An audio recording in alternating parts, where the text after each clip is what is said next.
This is the Look Back Wrestling Show, and I'm your host, Ali Zakka.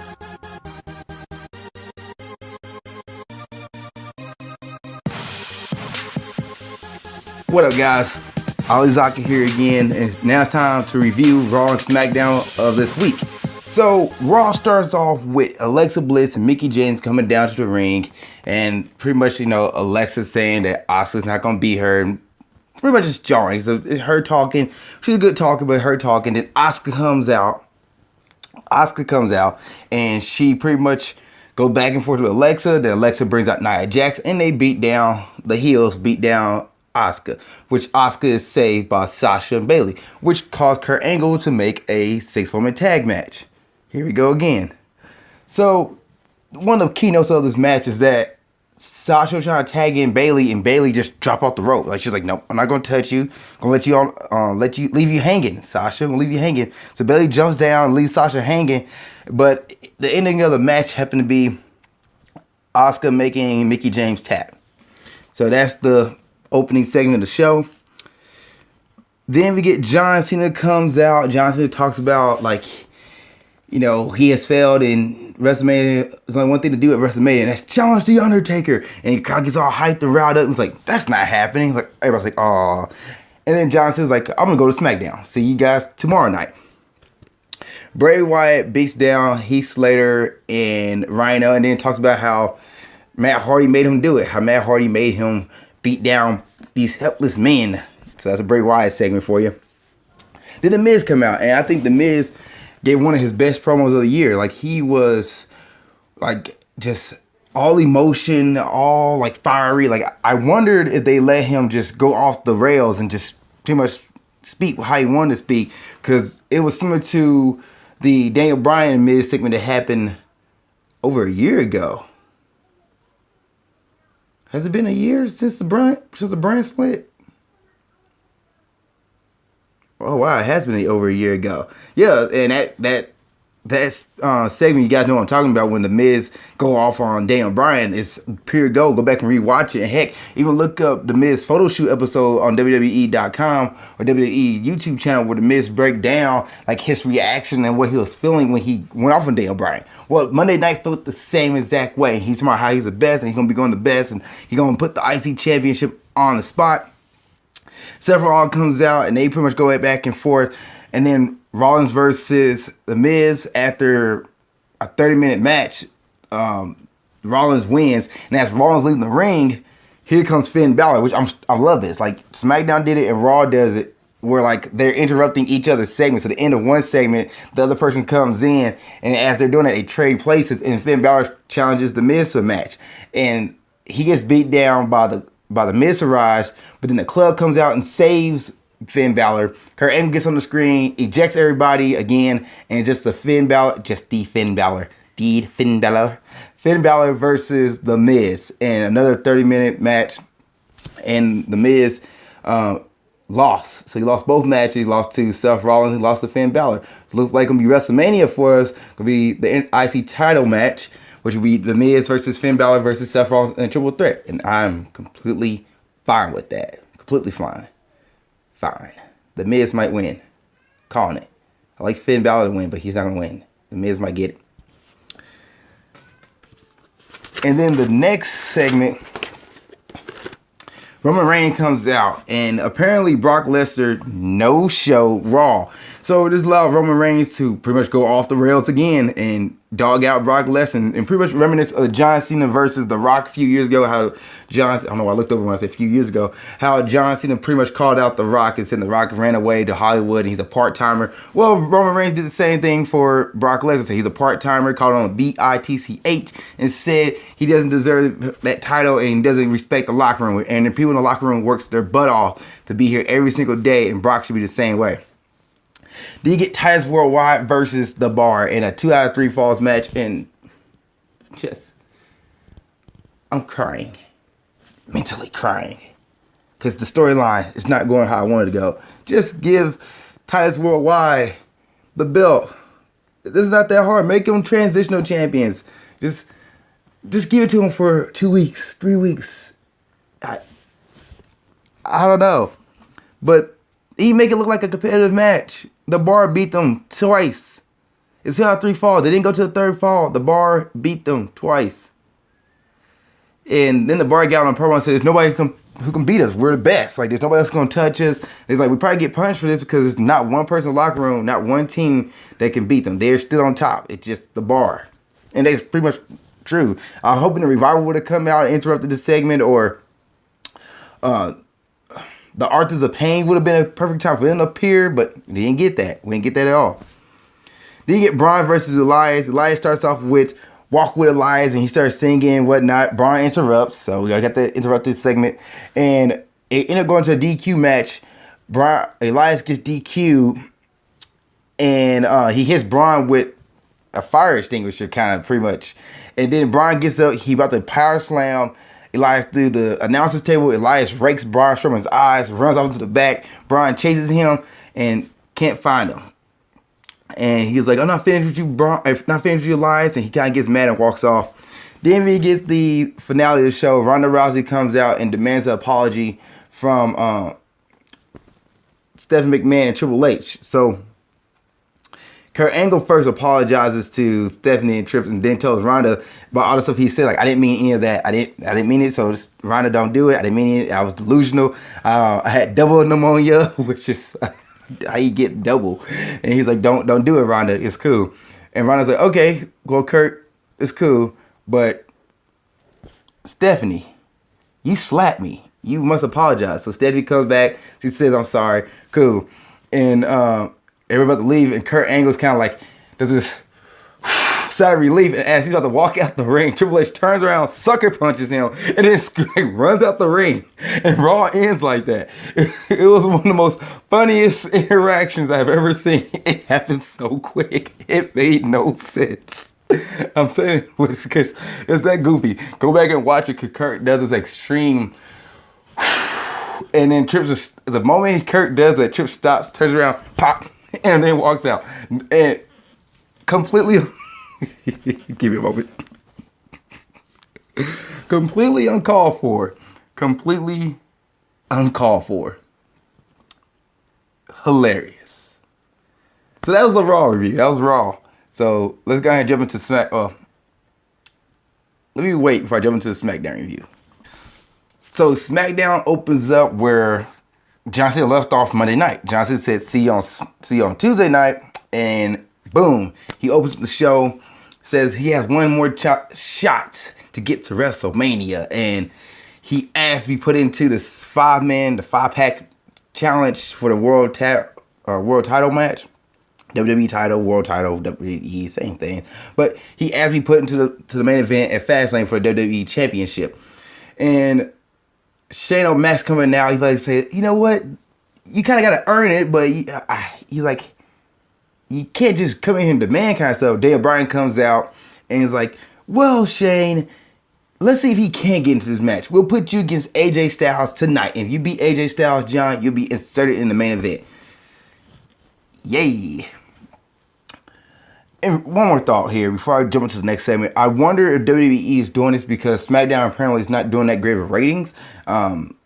Tickets haven't been selling as well, and the show's been lagging. So I wonder if putting John Cena on SmackDown to kind of boost ratings up and put him at the Fastlane main event to get people to watch Fastlane. So I don't know. But we'll find out. Okay. So the next match is Sami Zayn, or I guess the first match of the night is Sami Zayn versus Baron Corbin. And Kevin Owens on the mic was hilarious. Matter of fact, I didn't really pay much. Let me rephrase this. I didn't really pay much attention to the match because I was listening more to Kevin Owens, and then throughout the match, it kept cutting backstage, and when you got this like Daniel Bryan and Shane O'Mac talking, and Shane asked Daniel, do you think it's a good idea that Kevin Owens sitting at ringside? And Daniel's like, let's just watch. Kevin Owens been great on the mic, which he was. He called Corey Graves Duke Nukem. That was hilarious. Baron Corbin picks up Sami Zayn, and it looked like he was about to run Sami Zayn into Kevin, and Kevin's like, don't you do it. Don't you do it. Don't you do it. Don't you do it. Don't you do it. Stop looking at me like that. Another thing he did say when Baron Corbin came out the ring, after knocking down Sammy, comes out to the ring to look at Kevin. Kevin's like, quit looking at me like that. Stop that. It just hilarious. Hilarious. But the match comes down to Dolph Ziggler coming out of nowhere and kicking Kevin Owens like in the back of his head, on the side of his head, or the back of his head, like just out of nowhere. Super kick out of nowhere. Knocks him out. And then as Sami Zayn's looking at what happened, because Dolph goes to hide underneath the ring, or hide like by the ringside where Sami can't see him, Sami gets caught by the end of days. Okay, cool. The match is won by Banger, and then Ziggler comes in and zigzags Corbin after the match. And Shane and Daniel had a little more talk backstage, and Shane's like, or no, Daniel goes, you know what? I'm gonna let you take the rest of the night, Shane. I'm gonna take the night off. And Shane's like, okay, cool. Backstage, you get Sami and Kevin like walking backstage and they're like, this is messed up. You know, Dolph Ziggler can come out and attack us like this. This is horrible. And they run into Shane O'Mac, and Shane O'Mac goes, well, he doesn't go, well, I'm gonna say he said, he goes, yep, to Zayn and Owens, who asks, like, are you gonna let this happen? And Shane goes, yep. He's like, what you can do is go tell Brian, who's about to go off to his wife, but you can go have dinner with him and his family if you go catch him real quick. And I was like, why is Shane a jerk? I'm tired of this. I'm tired of Shane being a dick. For what reason? Like, Kevin Owens and Sami Zayn, they've been punished enough. Let this go. Please. Did we get Ruby Riott versus Naomi? Naomi's is at ringside with Becky Lynch and Charlotte, and Ruby Riott has a Riott Squad. To me, it was a slow match. Could have been a little bit better, but I guess it's the first time in the ring together, and we see it on TV, and they got to work with each other. They got to learn how to work each other, learn how each other moves and everything. So it was a slower match for a first encounter, but Ruby wins the match in the end. That's one thing I say about that. Then you have a backstage segment with the Fashion File and Josh Duhamel, who is the husband of Fergie. He's also on the show called Unsolved. And they bring in the New Day into this segment, and Big E does a rap. And just so I can remember this as best as possible. Sorry if I mess this up. He goes, 12 application. 12 application. 12 job application. All blank. I'm lazy. And Coffee and he's gonna go, oh. Then he goes, 2 babysitters, no babies. Oh, like, wait, what? But they were doing the whole super hot fire, and actually Xavier Woods goes, super hot fire. It was hilarious. But there's a reason why they're doing the whole Unsolved show that's going to come out on USA that following night, or after Smackdown that night. So they're doing all that. And Josh ended up telling the Fashion File that he's not a real detective. And the Fashion Files like lost their mind. It was like the Fashion Police lost their mind, like Breezango and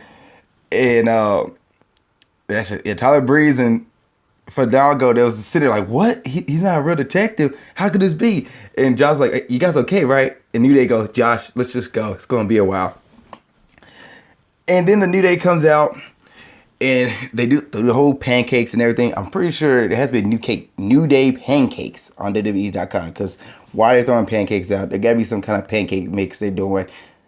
I don't know. But anyway, they come out and they're saying how they will be the next 5-time tag team champions and all this stuff. And then the Usos come out, and oh my gosh, you need to watch this segment. I think to me, this could be one of the best segments of the year so far, if not the best segment of the month of February, hands down.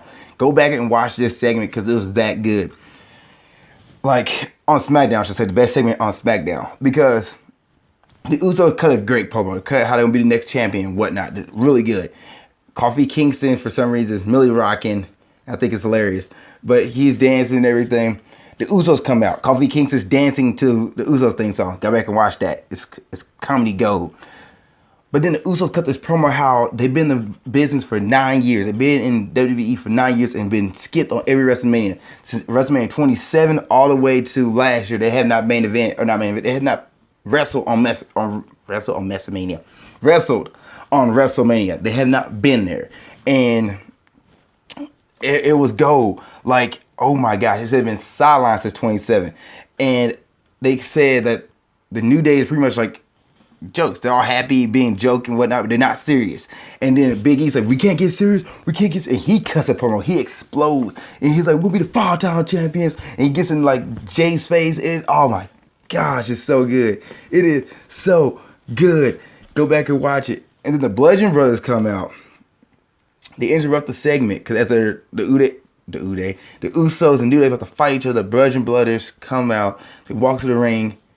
They go back, get their mallets, and they about to step into the ring, and the Usos and the New Day both just step out the ring. They step out and walk out, and the Bludgeon Brothers just stand tall in the ring. And it's like, ooh, man.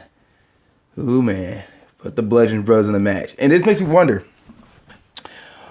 is Fastlane pay-per-view going to be like a bunch of multi-man matches? Like, it'll be a triple threat tag team match, a 6-man final match? Like, is it gonna be a multi-man match? Because a lot of these matches are setting up to be triple threat US match and all this other stuff. Which, if Jinder Mahal doesn't get put in the match of Fastlane, I'll be really upset. Also, Rusev Day wasn't like, he didn't compete. Rusev didn't compete, but Aiden English did against Shinsuke Nakamura, and with the help of Rusev, Aiden was getting some advantages because Rusev kicked Shinsuke into his head. He also distracted Shinsuke, but Shinsuke overcame it, and then he beat Aiden English. If I call Shinsuke beat Nakamura. Shinsuke beat Aiden English. Sorry about that, guy. Also, before that match, you had a backstage promo where Randy Orton and Bobby Roode talked, and Randy said he wants the United States Championship because for as long as he's been in the business, he has not had that championship yet, and he wants that championship. And finally, we get to our main event, which is AJ Styles versus John Cena. I do want to mention in the match before, Shinsuke won and beat Aiden English. As he left the ring, John Cena comes out and they interact with each other. Like, John Cena interrupted Shinsuke's exit, and they point at each other, they look at each other, and then they point at the Wrestlemania sign. And John Cena goes in the ring, and AJ Styles comes out, and they put on another solid match. Like, kicking out each other's finishers, avoiding each other's finishers. AJ Styles, I think, kicked out 3 attitude adjustment, even one on the table he kicked out of.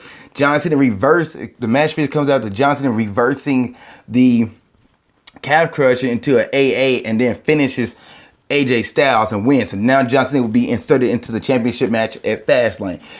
After John Cena won, Kevin Owens and Sami Zayn comes out, and like Baron Corbin comes out, and they jump Cena. Dolph Ziggler comes out, helps out Cena and AJ. They clear the rings of the heels, and then Dolph attacks AJ Styles, and then Cena picks up Dolph Ziggler and finishes him with an AA. And then the show kind of goes off as like AJ Styles was like he was like go on top of the top rope, and I guess finish off Dolph Ziggler with a splash or something like that. But the show kind of just fades to black, and I was like, wait, SmackDown just can't end like this. What happened? But yeah, that was SmackDown this week. Both solid shows, really good shows from both ones, and I feel like they picked it up this week. I feel like everybody picked it up when John Cena came to SmackDown. Like the whole roster, like Shinsuke Nakamura versus Aiden English was a solid match.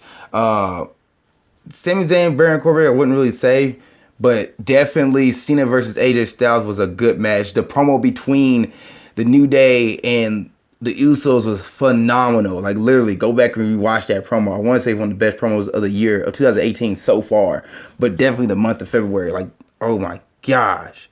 That's it. I'm done. That's my take on this week's Raw and SmackDown. What do you guys think? Please put in the comment section below. Also, please like, subscribe, follow, and share. And wherever you listen to this episode or watching this episode on, thank you guys so much for watching the Look Back Wrestling Show. See you next time. Keep being awesome.